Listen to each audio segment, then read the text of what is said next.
Hey, good afternoon. This is our Probate Mastery weekly probate call, really meant as a mastermind call. I'm Bill Gross. We do this every Tuesday at 12 noon Pacific, 3 p.m. Eastern, and all times left or right of that. This is done live on a Zoom. You have to register for it. We also record it, put it on our YouTube channel. Love to have you participate. It's meant to be participative.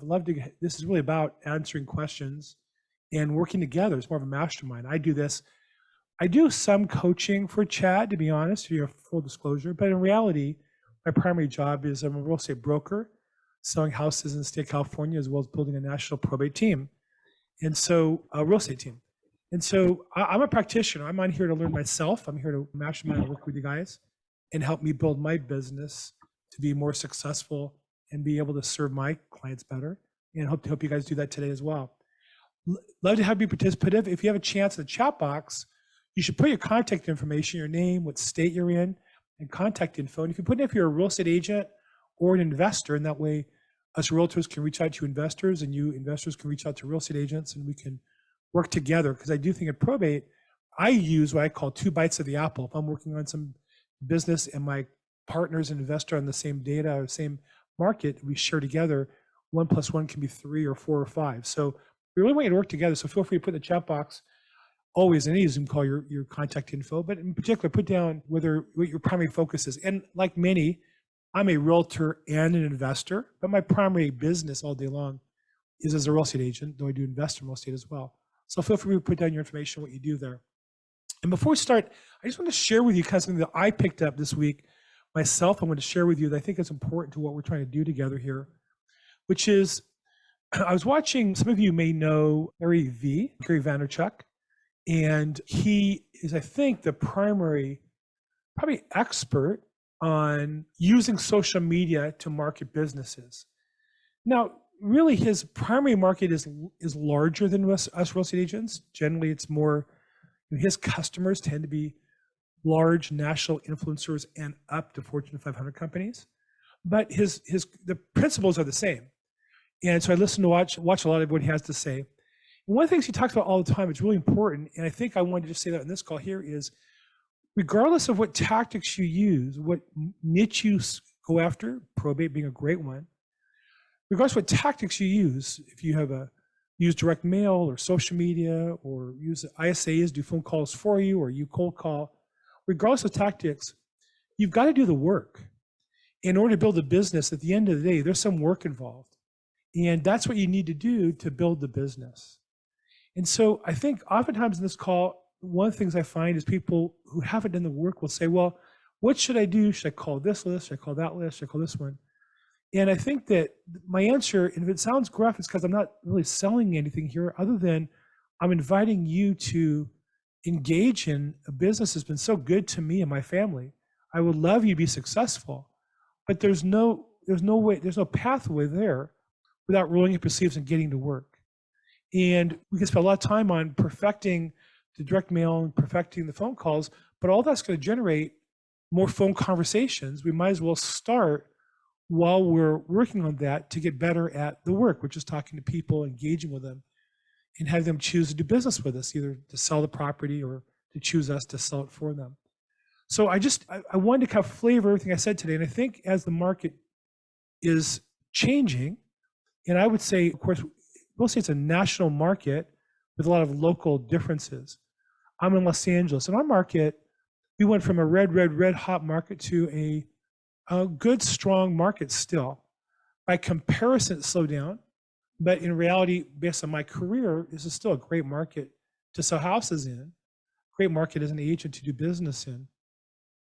Even nationally, we have maybe 30% less transactions, but the sales prices went up 10-50% a year over the last couple of years. So the total sales volume is probably about the same as pre-pandemic, or maybe even a little higher, the total sales. And if 30% of the agents leave, we had 30% more agents come in the business, so we're probably can hit right size about the right number. So I'd say overall it's a great market to do business in most markets. Of course, there's different localities where it's different. Some are still red hot and some are falling apart. But nationally overall, it's a great time to do business. But I will say, whether it is or not, the solution is doing the work. And the reason I'm here every week is my sleeves are rolled up, so to speak. It's a short sleeve shirt, but kind of rolled up. but I'm here with you. I just got off the phone making phone calls I'm supposed to make. When we're done here, I'll take a bit of a break and I'll get back on making phone calls and talking to people. There's no shortcut there. We've got to do the job. We've got to do the work every day. So I'm here to invite you to participate. I see some of you put your contact info in the chat box. I appreciate that. Love to see you guys network with each other and share with each other and help each other, help all of us do a bit more business together. And I'm here to help. So this call is participative. If you have questions, put them in the chat box. I'd love to bring you on live so we can talk about it. Most questions require a little more explanation than just a chat. And that's why we do the call this way. So who here has a question or something we can help with today, or who can report a victory you want to share with us today, or who can show us a problem that you're overwhelmed with and don't know what to do about? Larry, if you, I'll unmute if you want to go ahead and just jump in. I'm glad to. Hey, Bill, how are you? Good. How are you?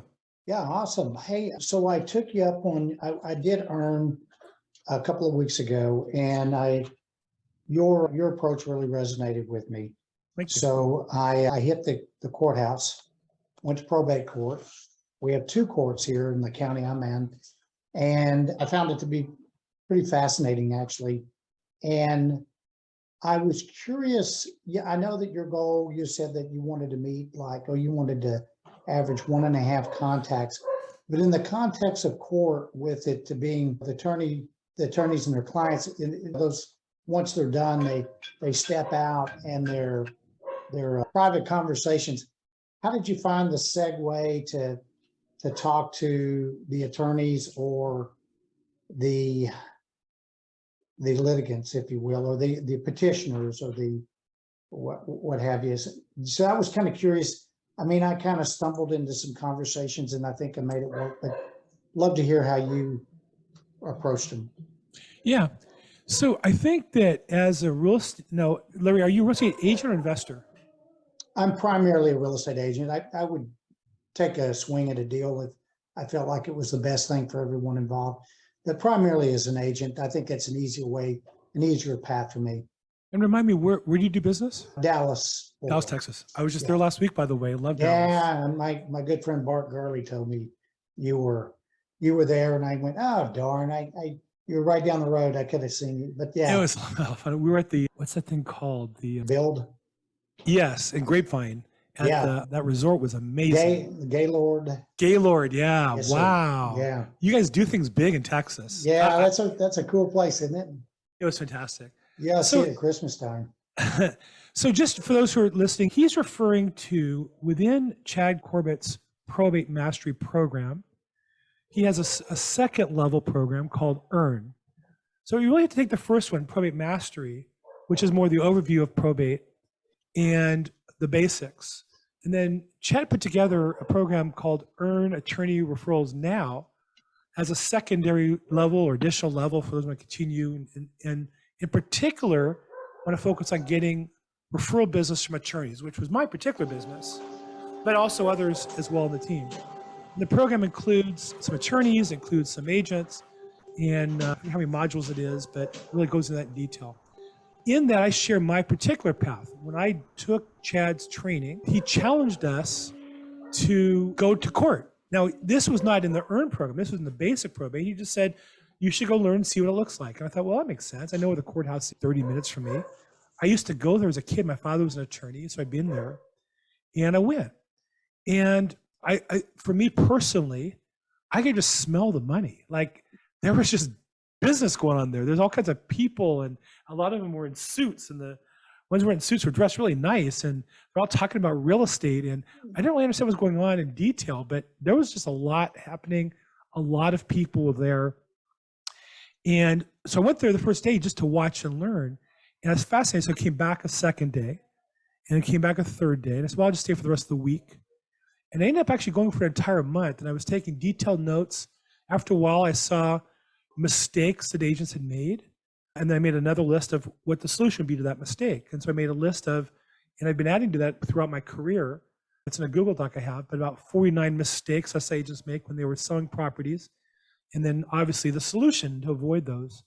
And I've used that to create my marketing material. And I realized after that, while, now again, California is different, and LA is the largest probate court in America, and it also is a half hour from my house. So it's not for everybody. But for me, and I like wearing a suit and tie and going to court and playing attorney. It's not for everybody. But I made the decision to go, and my prospecting was to go to court every day for 3 hours a day. Being a realtor, I was just brought up on that's what you do every day. You lead generate for 3 hours. And so I would go to court, and court started at 8:30. I found the best time to be there was 7:45 because occasionally there are people that are early, and people are early have nothing better to do than talk to me. And I'd be there till 10:45. It was 3 hours, and I'd either be in the courtroom or in the hallway, or there was a probate research room with some computers and such. And I would just be around and paying attention. So Larry's question is, what did I say? And the truth is, if I was a really good-looking gal, I'd be a little leisure, maybe I am me.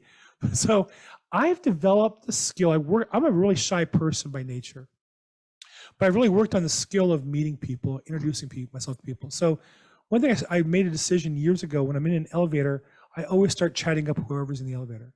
It drives my daughter crazy. But as a result of that, I'm pretty comfortable just walking up to people and introducing myself. So I would just walk up and say, hey, Larry, Bill Gross, I'm a real estate broker focused on probate. What brings you here today? And just start a conversation. Okay. And I think that generally speaking, in court, most people are nervous or excited. Same thing, maybe. And if you're friendly and have a smile and walk up in a non-judgmental, non-threatening way, they're relieved, right? They can't, there's certain things you can't do in court, but you can talk to somebody who seems friendly and nice enough. And so I just talked to them, find out what they did. That was part of my prospecting. Of course, being there every day, at some point, there are people who see me every day and walk up and introduce themselves to me, which was nice. Or they'd see me regularly. Attorneys would see me there regularly. And a couple of things I did was in our probate research room, I could just sit there on the computer and people would have questions and I would answer questions. Or I'd be in the hallway, people would say, may know where department 18 is. Well, I had a list of all the rooms and departments. I was like the answer guy to be helpful. And another thing I did was after a while, I used Meetup, and I would offer to give a little tour to investors or other agents at the courthouse. So the meetup was at 8:00 a.m. And originally I did it 5 days a week whenever somebody would sign up. And then I had to consolidate it to 2 or 3 days a week. I would get 3, 5 people at a time. And I just walk around and show them where the calendar was and how that worked and where the cases were, and taught them how to go into court properly, turn the phone off, and what they could or couldn't do other. And of course, attorneys would see me like, what are you doing with all these people? And then the other thing I did was, if it was done early, or if I had phone calls to make, I would go to the cafeteria at the courthouse to make my phone calls. So rather than get in my car and drive back right away, I would just sit there there's a large cafeteria in LA County. It's on the top floor of the courthouse, a magnificent view. It's kind of a fun place to see. But of course, attorneys would see me there. I picked the table where I was most obvious to be seen by other people. So how do you get hit by traffic? How do you get by a car? You stand in traffic. So I purposely stand in high traffic areas. When I went to there's like a little snack bar where I get coffee in the morning, I would always over tip. Maybe coffee was $2 and I'd give the gal like $1 tip. But believe me, when I walked in, she took care of me, man. She got my coffee right away. And the attorneys would say, who are you? I said, well, I come here regularly. I'm a regular here, right? What was that worth? Or the parking lot I went to, when I had clients come in, I would give them my card and I'd prepay my client and tip the guy a little bit. And so when my clients showed up, they got parking. And so there's a lot of little things I did. I made a whole business out of it after a while. I was doing enough business where I could afford to do some things that might seem extravagant, but I'm a businessman. Or I should say, to use the quote, I've never heard the song, but somebody quoted Jay-Z. No, nothing against Jay-Z, just not my flavor of music, but a quote from one of his songs was, I'm not a businessman, I'm a businessman. I am a business. And so when I went to court, I treated the whole thing like I was a business. And anyhow, in the EARN program, I go a little more detail. Obviously, I have maybe an hour to talk about it here. I'm trying to summarize it at a high level. So I don't know if that helps a little bit, Larry. Yeah, it does. It's kind of funny too. I did dress formally like I used to way back in the day, and everyone thought I was an attorney. I was pulling my briefcase behind me on wheels and getting the pad out and taking the notes, and everyone would go, who do you represent? And the judges actually stopped and asked me. They didn't recognize me. Who did I represent? And it was kind of funny. That's beautiful. Yeah, I have one of those. It's in the other. Where is it at? It's in the other room. I have a brief Yeah, for court. I have a briefcase on rollers. I only use it for court. The only thing yeah. it isn't is like my lunch. I do bring the probate code book and put that in there. Yeah, as part of the props. That's fantastic, Larry. And Yeah, and I dressing got like to an know the attorney. judges. I got to know the judges that way. They asked me questions and what I'm doing there, and they were all pretty impressed that I was taking a deeper dive in understanding the legal process. But really, I guess my takeaway from that was watching all the mistakes made by people that were there. And I did some short videos on that outside the court. Phenomenal. And the other thing I did, and I noticed, was just making note of that. I noticed that some attorneys I would never want, some of them showed up late, some of them didn't know procedure, Isn't it amazing? and they didn't, I don't know, it was like they were sleepwalking their way through it. And the judge would actually go off the record and actually would give them a tip on what they should ask for next. And then he'd go back on the record, and then he'd go back off the record. So it was kind of interesting, like you don't want to. So I'm writing down notes about the attorneys as much as about the case. Yeah. Because I just didn't really want to associate with people that weren't doing a very good job. Or, and I'm not saying you're right or wrong. I'm just saying another option is maybe you do want to reach out to them to help them because they need your help more than the other ones do, right? The ones who are really good are smart enough to pick a realtor who is an expert, but the ones who aren't don't know they need you, but maybe with a little encouragement. And I think there's a couple things going on there. One is many attorneys don't know the right thing to do. Another one may know what the right thing to do is, but under the pressure, because they do it so rarely, they kind of forget. It's like anything else in life. If you don't do it regularly, you get Yeah, nervous, you don't really put in your best effort, right? Like playing baseball, the first time you go to a bat in a game, you might know what to do, but you get nervous and don't swing properly. Whereas if you go regularly, and so as a real estate agent who's been to court many times, I'm much more comfortable doing the things that the attorneys are supposed to do than they are because I've been there more than them. gotcha.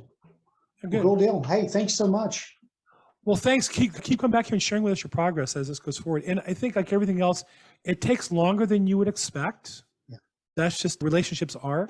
But I would definitely encourage you to reach out, even the ones you think are incompetent, reach out to them, invite them to lunch and just say, hey, this is my area of expertise. And he might be an attorney or she that specializes in something else and they get the occasional probate and you should be there to help them and make them feel confident to get the business.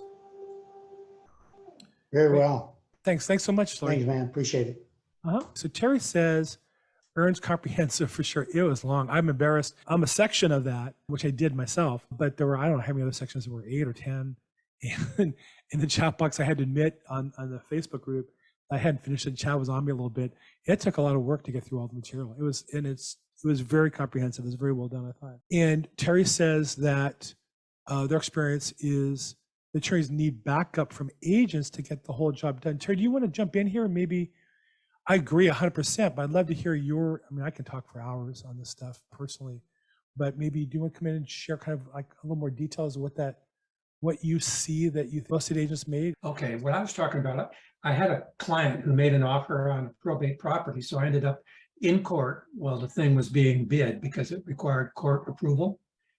And the attorneys are so kind of scattered a little bit, really, unless they can go to the client or the agent and say, well, what about this and what about that? And will this do and that do? I found that they consulted quite a bit with the agent that was involved with them. Yeah. And I was really impressed with that. It really felt like that agent was a valuable addition to the attorney taking care of the sale of the property. And we want to be that agent. Yeah, We exactly. want to be that agent, right? And versus the other agents, I'll say this in my experience, agents come to court about half the time now because they go on video. But in video, the judge doesn't necessarily see you the same. You don't get to hear people talk the same. You don't get to meet in the hallway the same. You miss out on a lot of the details of the relationship and the process. And then again, you can't really be the spoke of the wheel if you're not there. You can be one of the, you can't be the hub of the wheel. You can be the spoke. But you can't be the hub of the wheel unless you're really there in the courthouse making it happen. So good observation. And that's why when I have any listing for sale, with court confirmation or investor, I go in person, even though we can do video, I would definitely go in person. So Yeah, I agree with you. Sitting in the courthouse and watching the things, they would go down this blind alley and back out and go down a different blind alley and back out and finally get it right. And there's quite a bit of flexibility. yeah, One guy was on the phone getting bids from his investor. I mean, it was really kind of a circus, to tell you the truth. some courts won't allow that. Some will. Some will allow them texting. Some won't.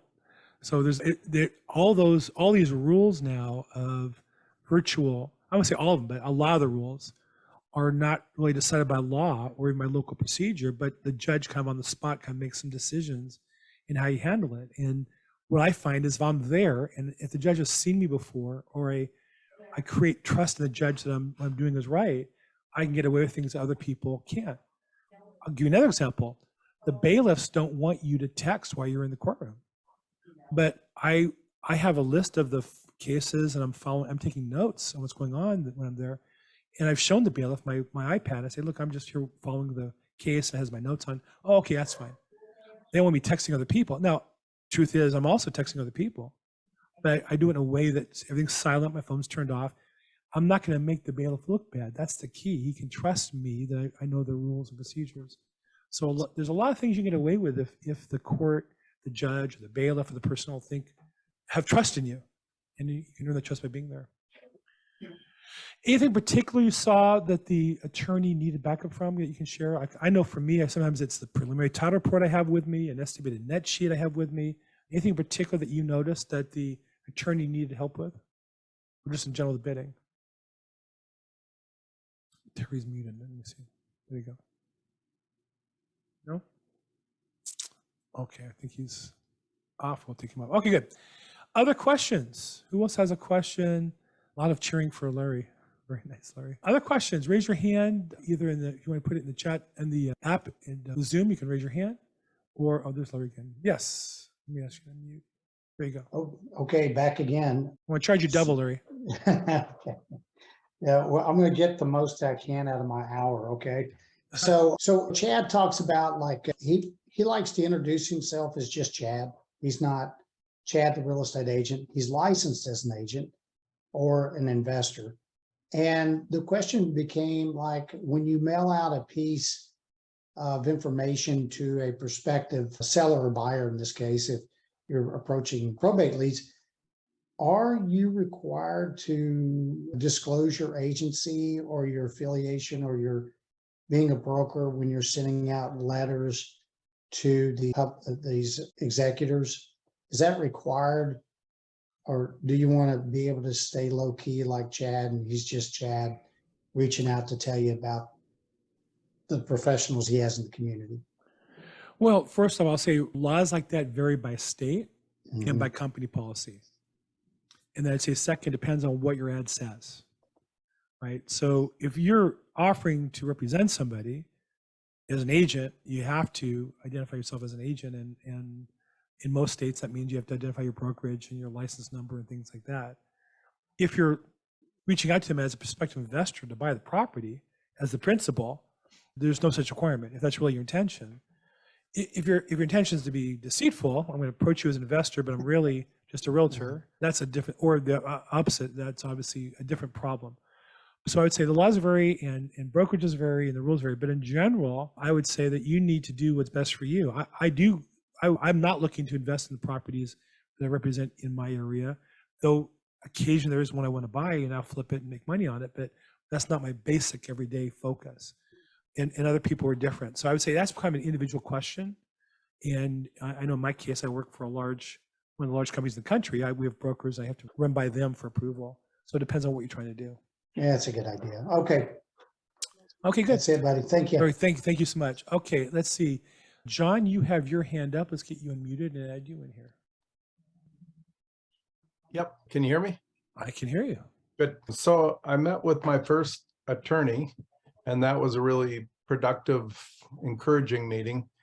And one of the things he mentioned to me, and what I would like you to shed some light on is, I mentioned that I would like to meet other attorneys in the probate field, and that I get these leads and they have the attorney's name, but that I was taught, do not reach out to them just from the lead by contacting them in some way. And he kind of corrected me. He looked at what I was doing. I had one of the postcards from all the leads, and he looked at the services I was offering. He was really impressed. And he said, I'd really like to stay in touch with you when he's going through these probate cases. But he said he doesn't think the other attorneys would have any problem with me reaching out to them in some way. Can you shed some light on that? How did you approach this attorney originally? Well, his partner taught classes on the real estate contracts for where I'm at in Southwest Florida. And I just moved to Florida and I wanted to learn more about the state contracts that are different from where I moved from. So I contacted her, and then she set up the meeting with her partner because he does the estate type of law, whereas she does something a little bit different. So they refer to you. It's marketing is so funny. It's kind of like, and I don't want to get into political discussion, but we've all seen this, if we're honest, is one side hates a certain candidate and everything they do is wrong and everything their guy does is right. And the other side, the person can do the exact same thing and that's wrong, but when their guy does it, it's right. And I think when somebody's referred to you by their partner in this case, they're more inclined to like you and accept what you present as information than a stranger versus a complete cold call. And so I would definitely urge you to reach out to your sphere of influence, anybody you meet that knows, likes, and trusts you, to find out if they know attorneys in the field and ask for introductions and reach out to those people in that manner. I would say that's referral marketing or networking, which is a proven method. There's a fine line between that and just spamming everybody who happens to be in Facebook in your area as an attorney. But somebody who knows, likes, and trusts you, who makes an introduction, that's a powerful opening to a relationship versus cold calling. So if your question is, should I just reach out to every attorney in the world? No. Should you reach out to every attorney that anybody who knows, likes, and trusts you introduces you to? Yeah, that's the best business there is, 100%. Now, I'll share with you a flip side. I had one of my closer friends who was an attorney and a client refer me to a probate attorney, and she was just so negative and rude to me and kind of gave me some obstacle of success that was ridiculous. But I used that to fire my competitive juices. And I reached back to her a year later and showed her all the business I'd done. I can't get her to my phone call. So sometimes people are just nasty people. But I will say that, yeah, you want to meet everybody you can on a referral basis. I do know of a couple of real estate agents who cold call attorneys and have built a business. That's a tough business. That's a tough way to go. Most attorneys tell me they don't want to be cold called. And I think you also want to think about how are you positioning yourself to them. Now, I will say to you, I'll reach out to attorneys cold because I'll offer to interview them on my YouTube channel to promote their business. Mm-hmm. Recently, for example, you might know that I promote a service called Easy-Probate as a low-cost solution for families to get probates. And I refer a case, and the service didn't do a good job with the customer. So the customer went to some other service that's based, really an attorney who just is a discount probate attorney here in the LA area. And he got the probate filing and then referred it to his attorney, his realtor, so I lost the deal. So I called the customer and asked why. They told me. And so I called the attorney service, said, hey, you guys are obviously doing a good job. I'd love to promote you to my followers. Can I interview you on my YouTube channel? Yeah, that'd be great. So obviously it's a different phone call. I'm bringing them value rather than asking them for referral. So I would say to you, you can call anybody you want if you're bringing them value. But if you're calling somebody cold to ask them to do business with you, I think that's a tough way to do business today. Okay. Thank you. Sure, my pleasure. Okay, a couple questions in the chat box and then I'll get to you, Terry. So one question I see from Valerie in Roswell, Georgia. She says, in Fulton County, they don't let you go to court, into the courtroom. Is anybody else having that issue? So I will say in Los Angeles, judges are very different. Some judges require, as of this week, still require masks and will ask anybody who's not needed to be in the courtroom to not come in and come on video. Other judges are are more comfortable with people coming in court. They'd rather hear in person because it's easier and more efficient for them. And I would say big cities are probably most difficult, most shut down to get into. And I just find in general more suburban or rural counties are more open, and some are just wide open like they always were before. But anybody else has any answers to that, for you to put in the county and state that you're in and what your experience is. Can you go to court? Is it closed down, or are you able to get in and do some business? Christopher asked a question in the chat box. Any other practitioners seeing increase or decrease in probate filings in your area? And then Larry responds with an increase. I will say that personally, the number's about the same. I don't know, I would say it's increase or decrease, but it's been about 500 a month filing in LA for the last year or so. It hasn't changed so much. Larry says courts are open to the public in Texas. Yeah, I think technically courts are open to the public everywhere. The question is, what does that mean in a global pandemic? And so in California, courts were always open to the public. They just weren't as open as they discourage you from coming and make it hard for you to get in there. Now I'd say we're about 75% open, but we have about 10% of the traffic that we used to have. Larry, hand up again. What's going on, Larry? Larry, again, you're I'm unmuted. sorry. I thought you said Larry. I just want a quick. I'm sorry, thank you. Terry. I did say Larry. Terry, I'm sorry. Terry, hand Yeah, up again. I just want to give a quick thank you. I talked to the attorney for my probate deal, the one that had a foreclosure, and he said, worry not. I'll get the judge to just stop it, or at least to delay it until you can get the thing sold. So I got that information from one of these calls. I just wanted to thank everybody for helping me out. Yeah, good job. In most venues, judges can stop a foreclosure. In most venues, judges can do just about anything with a court order. Now, that said, some are different. Like, for example, I'm in Los Angeles, where judges are predisposed, as long as you're making progress on the file, reasonable, and there's money there for the state, they're predisposed to holding foreclosure to protect the state. And it's like next to nothing to get it done. I've seen judges in Orange County say, listen, you had your time periods, you even follow them, the lender's entitled to get paid, so either pay them off or they're entitled to foreclose by law. So it depends on where you are, and I would say it varies by court, it varies by judge, varies by county quite a bit, but they certainly have the power, and a good attorney is able to persuade the judge to get what the customer needs. And that's why you want to get a good attorney, or they'll tell you ahead of time. They know the judge, they know the court, and they know what's likely to happen. That's a big advantage for being active in the court versus being an occasional visitor. Okay, we're running right along here. Any other questions, or put your hands up, put the chat box. I know I saw a lot of discussions I couldn't really follow, but I don't think I missed any questions. If I did, if you want to repost as a question, I'd be glad to reach out to that. And I appreciate you guys putting in your contact info. Make sure if you want to put in your name, phone number, email, company, and then if you're a realtor versus an investor, what your primary focus is. And again, a lot of us are both, but let's put down what you're looking for most to try to specialize in. Larry says being a certified probate expert makes you cut above. It's interesting.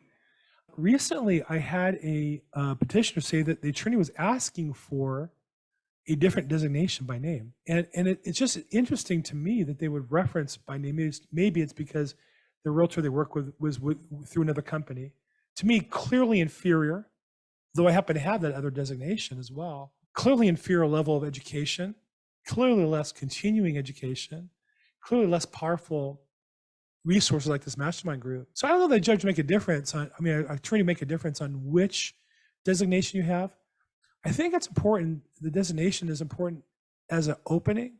Then you have to act like the expert, show some value, look for the opportunity to explain to them in a way that's not threatening, in a way that's respectful, that you're something more than the average real estate agent. I always tell real estate agents at a minimum, I'm in California, in most states, we have approved forms. In California, we have CAR forms, California Association of Realtors. I know in Florida, you have them. In most states, we have approved forms. And in most states, there's a form for probate, whether it be a listing addendum, a sale addendum, or both. And I would say, for sure, read those forms and know every single word on those forms at a minimum. It's interesting when attorneys present on probate and trust at the Bar Association. I'm a member of two bars, the Beverly Hills Bar Association and the LA County Bar Association.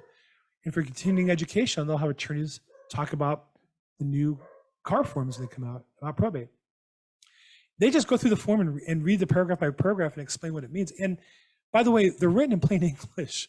Like they're not hard to understand if you just read them. And I would say if you read the form and don't understand it, that's why you have a broker or a manager. And certainly if you want to, come on this call, bring a form on and ask questions.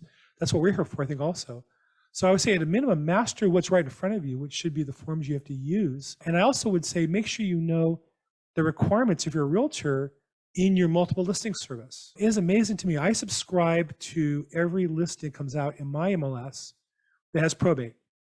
And part of the way I want to see who's doing business. I also want to read their remarks because you'll see who knows what they're doing and who doesn't.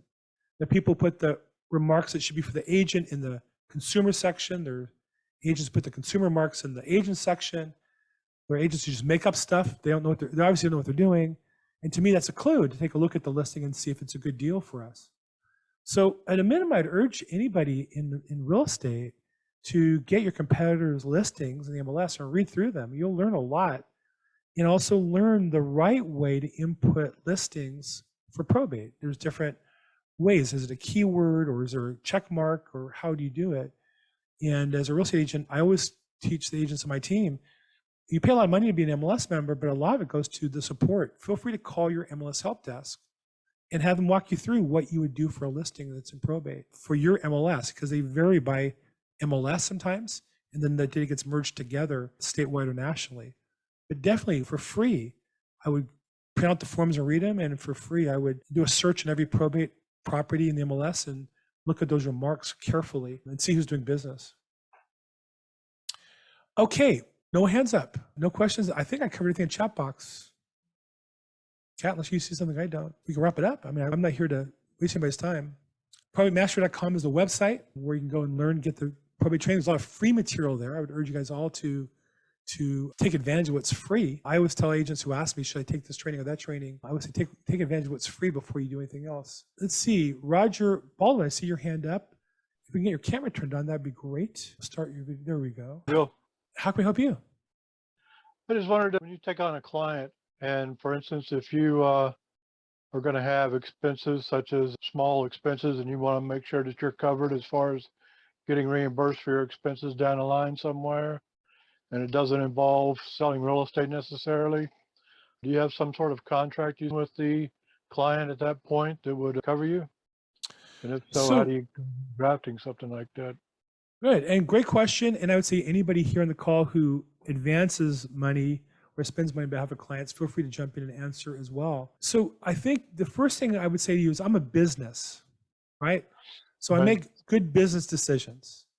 So if I have an attorney who I had a good personal relationship with, I had done his real estate. I didn't know he did probate. Actually, I think he moved into probate just a year or two ago. But he had a couple cases. He referred me a couple leads right away.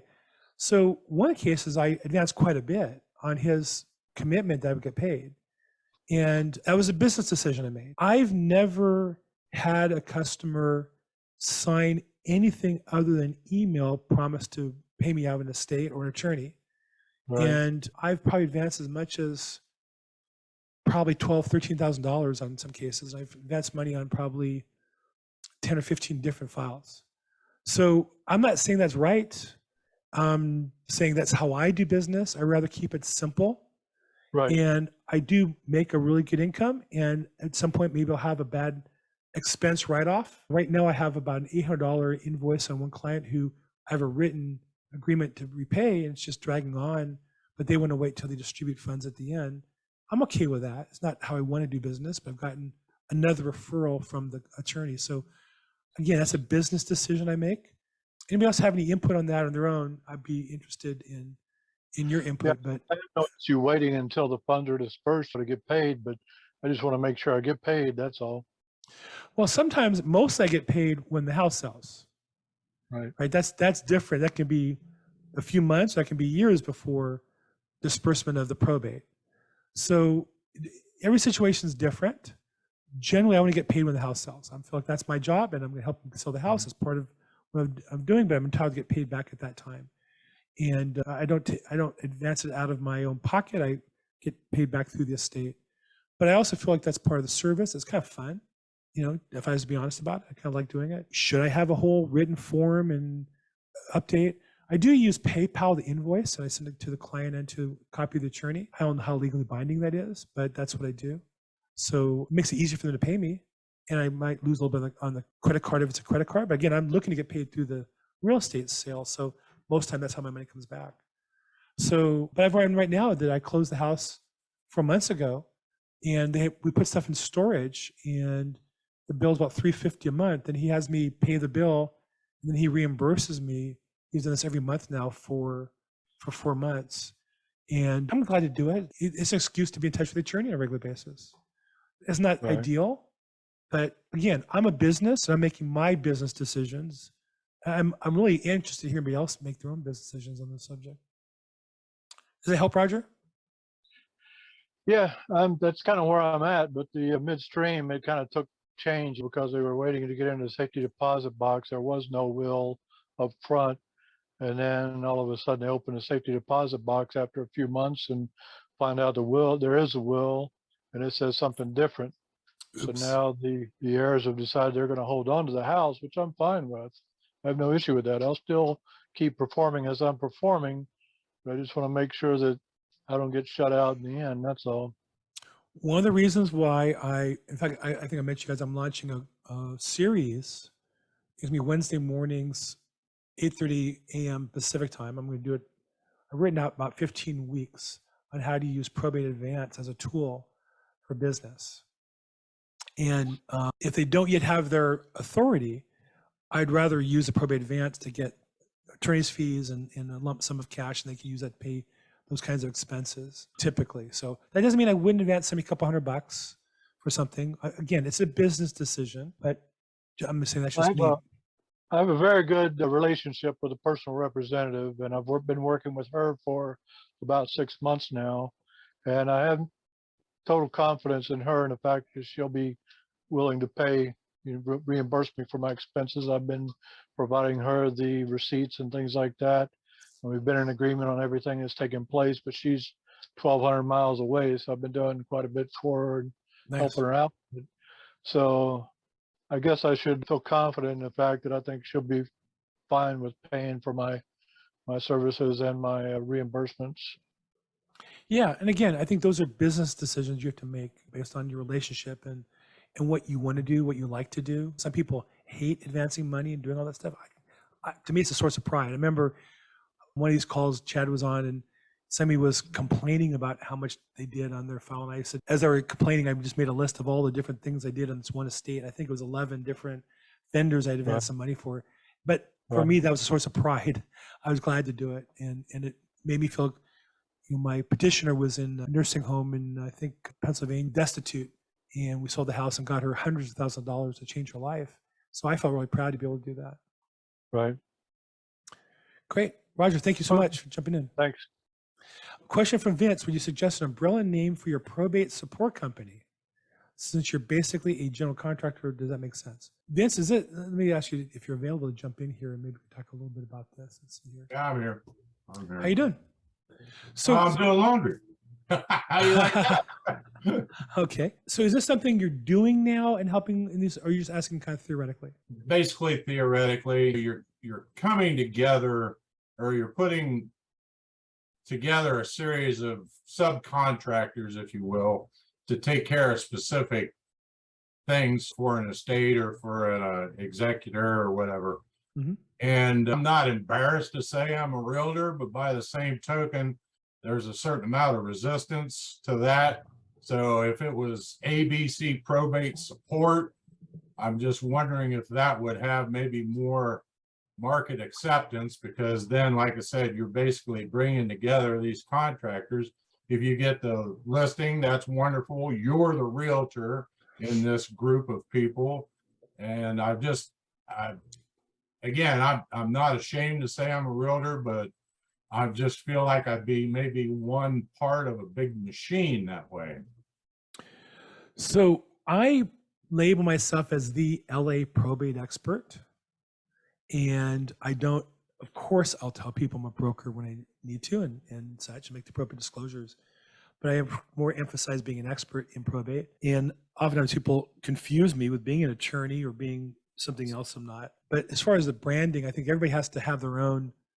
This is a very big area of probate. I've identified, I'll just show you, I have a YouTube channel, Bill Gross EXP. You go to youtube.com/Bill Gross EXP. I have 3 videos. One is 11 ways to get listings. So I think most coaching companies teach cold call petitioners or cold call attorneys as 2. I teach 9 other ways. So a video, 11 ways to sell real estate, i.e. buyer sides, and probate, and 11 ways to run a business in probate real estate. So I think there's an endless different ways to run business that's appropriate for you and your market and your particular skill set and what you want to do. And your branding should reflect that. So my coach or sponsor at XP, Don Hobbs, developed Hobbs Herder, was one of the first real estate agent coaching companies. And he has a video called The Brand Is You. You need to create the brand for your business that defines your value proposition clearly. And so I would say, I don't know enough about you or what you're doing or what you don't want to do to answer. That's something worthy of you spending time on. When I started in probate real estate, and part of what I was doing in that first 30 days when I went to court every day was working on my plan. What do I want to do? I know what I didn't want to do. I didn't want to cold call for 3 hours a day on the phone, strangers. I love going to court every day for 3 hours. I like going to networking events where I'm the probate expert. I don't like walking and being another realtor in a whole group of realtors. So I think you have to find what you like to do and define those services and present that to your marketplace, however you want to do it. But make sure it's you for you, not for you're copying somebody else. If that makes sense. Being a realtor, I feel very compelled that my real value is being an advocate.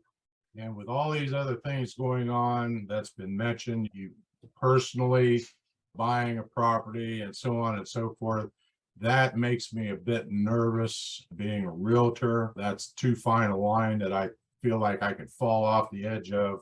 Mhm. So I was just thinking that maybe, just maybe, as an umbrella of all these, we got clean out people, we got cleaning people, we've got handymen, we've got contractors. Hey, we got a realtor. Well, that's me. So that's the only thing I'm thinking of. I think my sales pitch is going to be, not only are you, Mr. or Miss Attorney, representing this client, but truly I am too. So I think that's a big part of what I feel like an offer. And I know the washing machine's filling, so I'm going to shut this off.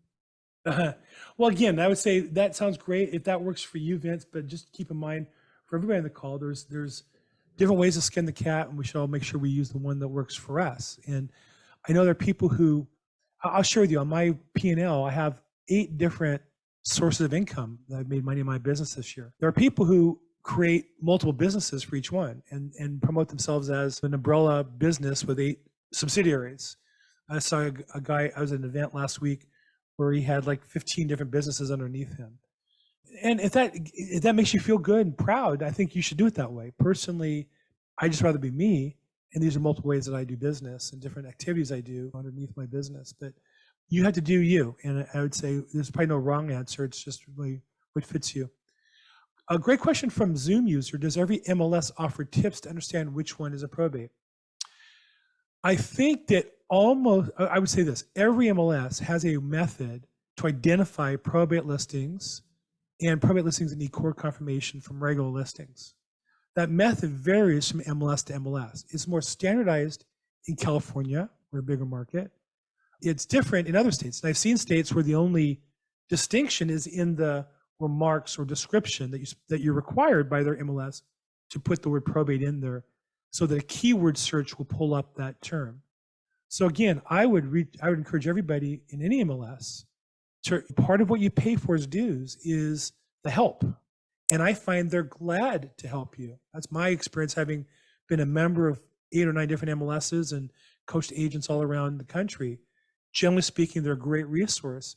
Call your MLS, find out how they in particular. And also, I would say, look at your MLS rules. Here's a key question I would ask everybody.